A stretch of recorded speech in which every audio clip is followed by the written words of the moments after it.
This is when you have the quench area right. You can see the erase saver in the deck of the piston, and you can see the carbon over the rest of it. There's another one, you can just see it. There's another one. That's when your quench area is right. Had a few comments on the short with the quench area really tight, and I thought I'd do a video kind of explaining what that motor was, how I came up with the clearance that I did, and a few other little details about combustion and fuels and a few other things like that. So we'll dig into that. Let me grab the camera here and I will show you what that motor was. Okay, this is what we got here. The head gasket was 32 thousandths, piston was 2 thousandths down in the deck. I run 36 degrees of timing. We turn the motor maximum about 7,500 RPM. The stroke is 3.5 inch. It has a 5.7 rod in it, and max piston speed is 6872 feet per minute. So at 36 degrees of timing, the piston is 375 thousandths down in the bore when the plug fires. So that's kind of where we're at as far as all of kind of the details on this motor, kind of how it's set up. It's a standard small block Chevrolet 23 degree head. It has, you know, nothing super fancy stuff. It's just all good stuff. It's good parts. To start off with, you have to know how much rock the piston has in the bore. So if you're really trying to tighten up a quench, you need to pay close attention to piston to cylinder wall clearance, skirt shape, and the length of the rod. You get some of these pistons that have a really short compression height, and the skirt gets really short on them. The piston tends to have quite a bit of rock in it, so you got to kind of take that into consideration. You want to try to keep as much rock out of it as you can. That's, you know, kind of one thing right there. A little bit of it is trial and error. Most instances, 34 is about as tight as you can run one. I have seen some stuff that you can get it down to around 30, but man, you know, the piston really has to stay square in the hole. So that's one of those deals that I wouldn't recommend it. I would stay probably 34. Keep the rock down to a minimum of probably 2 thousandths, and you should be pretty good as far as your quench area goes. As you can see on those pistons, there's a lot of people that I've seen on YouTube talk about, you know, the quench area. Not a lot, but some people have talked about it. And my thought is a little different probably than theirs. If you look at that video at the beginning of the tops of those pistons, they're pretty well covered across the top of the motor. That motor has 6 to 8 nights on it. When we brought it back to do a few changes, try to get it a little bit better. And, you know, that's what the top of the pistons look like. I mean, getting the fuel right, not underfueling or overfueling the motor. The kind of fuel you run has a lot to do with what you can do as far as like your timing. But one of the big deals is make sure the motor is not too rich or too lean. That motor, the guy that takes care of that motor, he's very good about the tune-up on it. He stays on top of it. He cuts spark plugs between heat race and the feature. Looks at every night he does that, and then when he gets home, he cuts a plug after the feature and looks at it. So he stays on top of the fuel and keeps it, right there where it needs to be. One of the things that my theory is, let me grab the camera again here and bring you up to the board. One of my theories is, and I don't know how to prove it, but it kind of it makes a little sense to me. It may just be me. The rest of you may have a different opinion. But when we fire the spark plug at 36 degrees, we start the flame right here. The piston's still moving up in the bore when the flames start. The flame starts spreading across the combustion chamber. Before the flame, in my thinking, before the flame gets all the way across the combustion chamber, the piston's done reached top dead center and squeezed all the fuel and air and everything in the quench area into the combustion chamber area. When the piston starts down this direction, it pulls a vacuum on this side.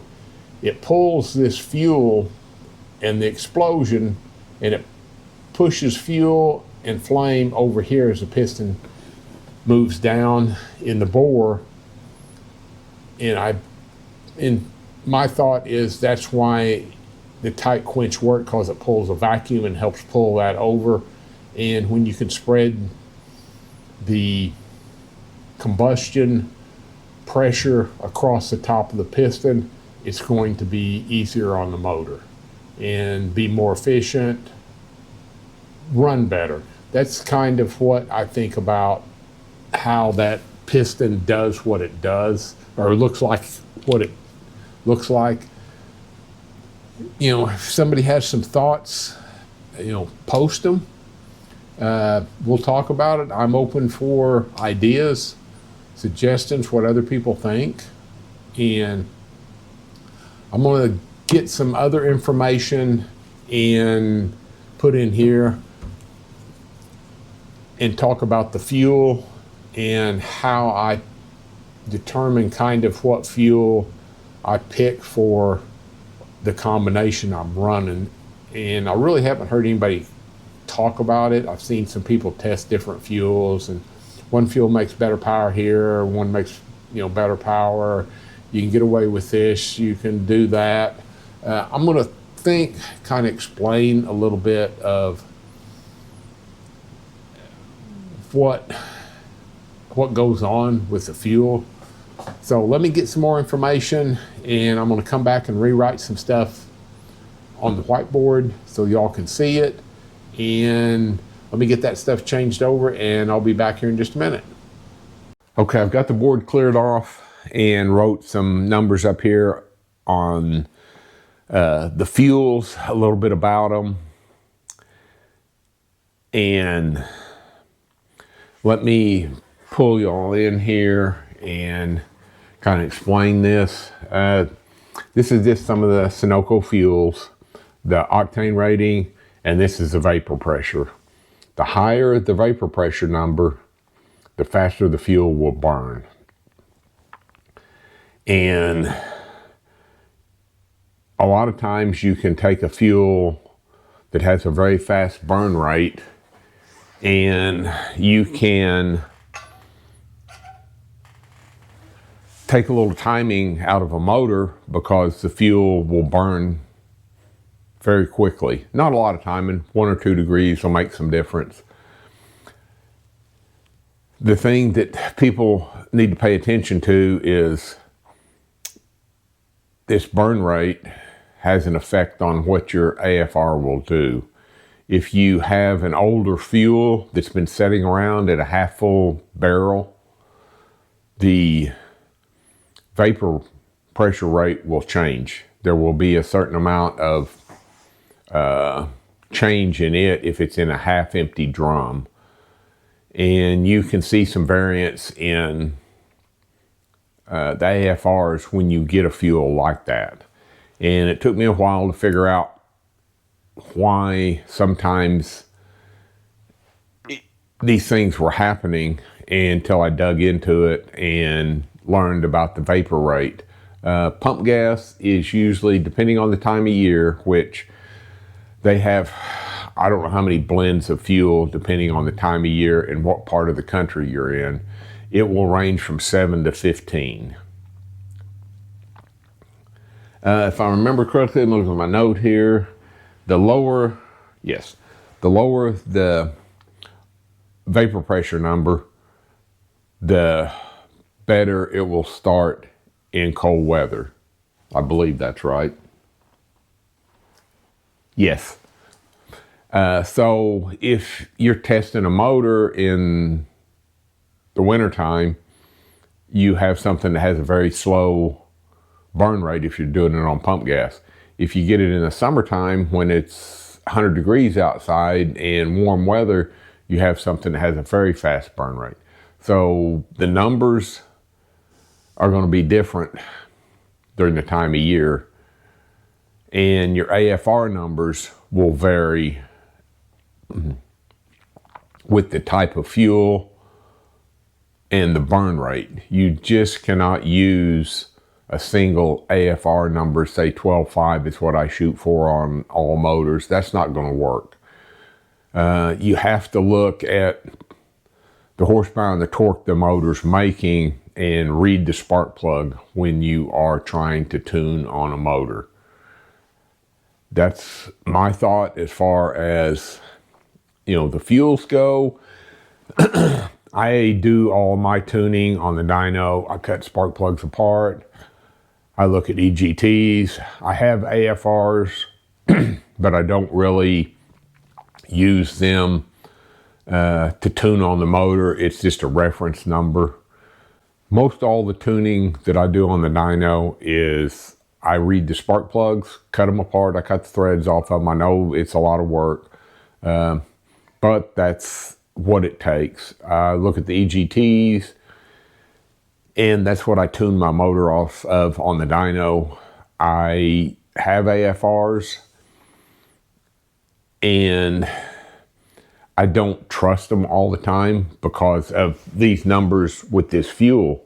You can't always tell what's going on with the AFR if you don't have the EGTs and cut a spark plug apart. You don't necessarily have to run I pick a fuel that matches the combustion chamber. If you have a real efficient combustion chamber, you can use a fuel that has a little bit slower burn rate. If you have a combustion chamber that is poor design type combustion chamber, you can use a fuel that has a fast burn rate.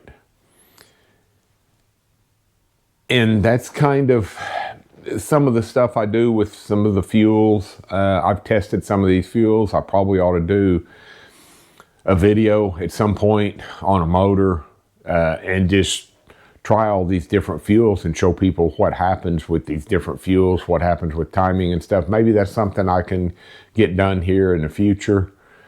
And that's a little overview of the Quench area, why I can get away with some of the stuff I get away with. I appreciate everybody watching. Share, like, subscribe. You've got comments, questions, put them in the comments. And as usual, I try to read all the comments and, give you all some kind of reply to your questions or comments. And it may take me a day or two to get back to them sometimes, but I will get back to them. Send me an email and I will answer your email. And like I said, I appreciate everybody. Have a good weekend. Talk to you on the next one.